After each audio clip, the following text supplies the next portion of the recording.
So the 20th century is known for some firsts. It was the first time there was a world war in that century. First time man landed on the moon. First time the atom bomb was dropped. And it was the first time that the industrial fast food business started. Now, it was not the first time fast food was served. That wasn't in the 20th century. That was in the first century. And it was by Jesus himself. I'm going to invite you to turn to John chapter 6, 1 through 14, where we find that Jesus provided fast food for 5,000 plus people. I always love your laugh, Jonathan. While you're turning there, let me tell you that every gospel records this particular event. And I'm going to refer to some of the other gospels to fill in a few details that John doesn't tell us in this story that he shares. But let's begin with John 6, 1 through 14. And John is the fourth book in the New Testament. And I'm going to read the whole passage. After these things, Jesus went away to the other side of the Sea of Galilee, or Tiberias. A large crowd followed him because they saw the signs which he was performing on those who were sick. Then Jesus went up on the mountain, and there he sat down with his disciples. Now the Passover, the feast of the Jews, was near. Therefore Jesus, lifting up his eyes and seeing that a large crowd was coming to him, said to Philip, "Where are we to buy bread so that these may eat?" This he was saying to test him, for he himself knew what he was intending to do. Philip answered him, 200 denarii worth of bread is not sufficient for them, for everyone to receive a little. One of his disciples, Andrew, Simon Peter's brother, said to him, "There is a lad here who has 5 barley loaves and 2 fish, but what are these for so many people?" Jesus said, "Have the people sit down." Now there was much grass in the place, so the men sat down in number about 5,000. Jesus then took the loaves, and having given thanks, he distributed to those who were seated, likewise also of the fish as much as they wanted. When they were filled, he said to his disciples, "Gather up the leftover fragments so that nothing will be lost." So they gathered them up and filled 12 baskets with fragments from the 5 barley loaves, which were left over by those who had eaten. Therefore, when the people saw the sign which he had performed, they said, "This is truly the prophet who is come into the world."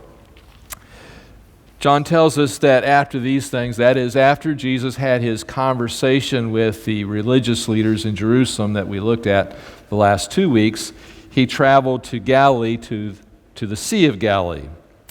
And a large crowd was following him because they saw all the miracles that he was performing on those who were sick. Now, the other gospel writers clarify and say that he was actually performing the miracles that day on that crowd, and that's why they were gathering around him and following him. And Jesus went up on the mountain and sat down with his disciples.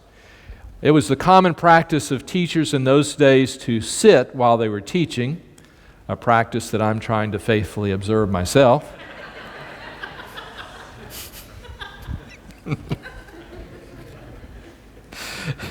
And he went up on the mountain so that the whole crowd could see him as he taught.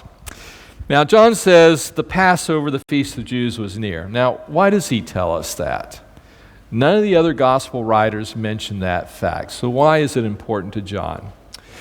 Well, what John is going to do is he's going to try to connect the miracle that Jesus does with the multiplication of the bread with the Exodus.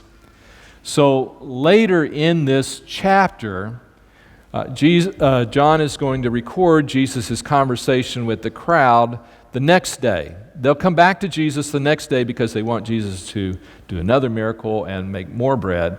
And Jesus at that point is going to say that he's the bread come down from heaven.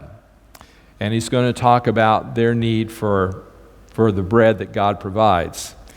But as you remember from last week, I said that one of the things that Jesus claimed was that he did nothing that he did not see the Father doing. And that was one of the evidences that he was equal with God the Father. Well, what Jesus is doing here is he's going to repeat the miracle that God did with his people. So back in the Exodus, God provided manna. He miraculously provided bread for his people in the wilderness.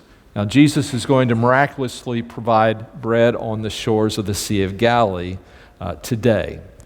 In so doing, he is again making the case that he is equal to the Father. So, he sees the big crowd and he says to Philip, "Where are we to buy bread so that these may eat?" Now, the reason he asks Philip the question is because Philip came from Bethsaida, which was a nearby town. So Philip would have known where all the sources of food were nearby. Now, the writer to this gospel, John, lets us in on a secret. He says Jesus actually said this to Philip because he was testing him and testing the disciples, and Jesus already knew what he was going to do. He already knew he was going to perform the miracle, but he was giving this as a test for Philip and the rest of the disciples. Apparently, what Jesus wanted to do was to see how they would react in a crisis situation. What would they do when this big need was presented to them and they were responsible to try to meet that need? Now, Philip answers them and says, the 200 denarii, which we have right now, that's not enough money to buy bread sufficient to feed all these people. Now, at that point, Andrew interjects himself. I call Andrew the connector because in the Gospels, Andrew is the one that's always bringing people to Jesus. So Andrew brought his brother, Simon Peter, to Jesus. Later in the Gospel of John in chapter 12, Andrew and Philip are going to bring some Greeks to Jesus. And here, Andrew brings a little boy to Jesus. And this boy has 5 little barley loaves and 2 fish. Now, the fish would have been dried or pickled, and typically they would eat the fish with the bread. The barley was a very coarse, cheap bread. So this is probably a relatively poor boy who he has found with the loaves and the 2 fish. But even Andrew says, well, what's this with so many people? So Jesus says, have the people sit down. John notes that there were about 5,000 that day, 5,000 men. Now Matthew tells you there were 5,000 men plus women and children. So there were actually more than 5,000 people here. We don't know how many altogether were there. That's why I say 5,000 plus. Then Jesus took the loaves and having given thanks, he distributed those who were seated, likewise also the fish as much as they wanted. Now I want to stop here at this story and I want to ask the question, what doesn't happen in this story? What doesn't happen is when Jesus presents this situation to the disciples about providing food for the crowd, what doesn't happen is the disciples don't stop and pray to God and ask God for any kind of help. Nor do the disciples turn to Jesus and ask Jesus to take care of the situation. Now, to be fair to the disciples, we find out in the other Gospels that Jesus actually told them, you go feed the crowd. And so they may have thought that Jesus was saying, well, I'm not going to take care of this. You guys have to take care of it. Regardless, what is clear is that these disciples are seeking to solve the need out of the resources they have, and their resources are insufficient for the need. Now, that may be a situation that you and I come across often in our lives, where there's a situation, there's a need, and we lack the resources to take care of that need. And that's the situation that these disciples find themselves in before Jesus starts to take control of the situation. So he has the people sit down. He blesses, gives thanks for the food, and passes it to the disciples, who then pass it to the rest of the crowd. Everyone's filled that day, and they take up 12 baskets of fragments left over from the meal. So they have more after the meal than they started the meal with. And the response of the people when they see the miracle is they say, "This is truly the prophet who is come into the world." Now, what they're referring to is the prophecy that I've put on your sermon notes from Deuteronomy 18, verses 18 through 19. So I'll just read that. This is Moses writing this, but of course this is from God. "I will raise up a prophet from among their countrymen like you, and I will put my words in his mouth, and he shall speak to them all that I command him. It shall come about that whoever will not listen to my words, which he shall speak in my name, I myself will require it of him."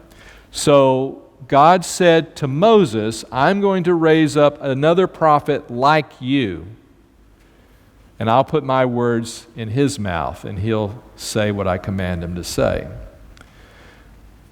Another prophet like Moses. So Moses was not just a prophet, he was also a miracle worker, and he was the deliverer of his people. He led his people out of Egypt. Jesus is all that and more. He brings revelation from God that is actually superior to the revelation that Moses brought. He is a miracle worker par excellence. Moses just did what God had him do and declare, but Jesus performs the miracles. And then, of course, Moses just delivered his people from slavery in Egypt. God delivers his people, Jesus delivers his people from slavery to sin and from the judgment of God. So Jesus is the prophet and more that Moses was. So it's a pretty simple story, a well-beloved story. What can we take from it? What are the lessons we can learn? I'm going to share with you 3 of them today. The first is, ask God for help when your resources run low. Ask God for help when your resources run low. Now, you would think this would be obvious, but it is often not obvious. Now, we may run to God quickly when we need money, but what about if we lack compassion, or if we lack courage, or if we lack energy, or if we lack wisdom? Do we go to God then when our resources are low? When that person is irritating you to the point that you've lost all patience and grace, do you go to God and ask Him for more grace to deal with that person? When work has become so difficult that you dread going in, do you ask God for divine endurance at that point?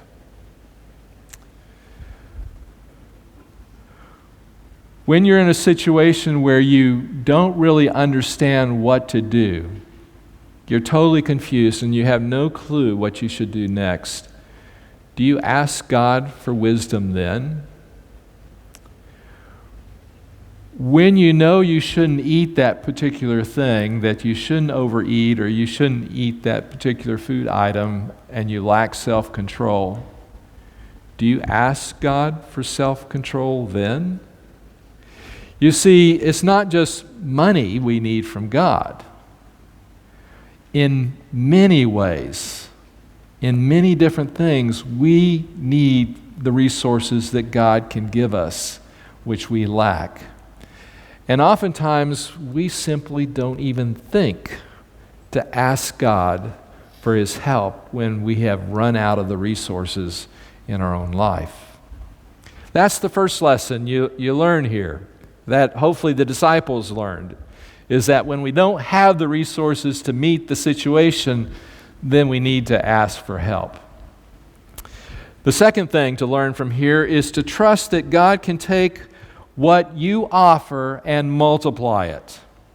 Now, someone has said that perhaps the biggest miracle here is not that Jesus multiplied the food, the bread and the fish. The biggest miracle may be that a little boy gave up his lunch.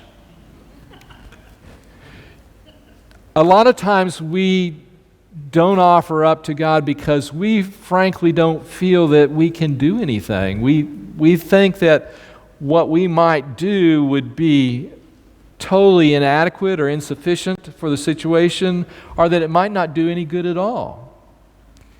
And see, that's the real lesson here that God is trying to communicate to us.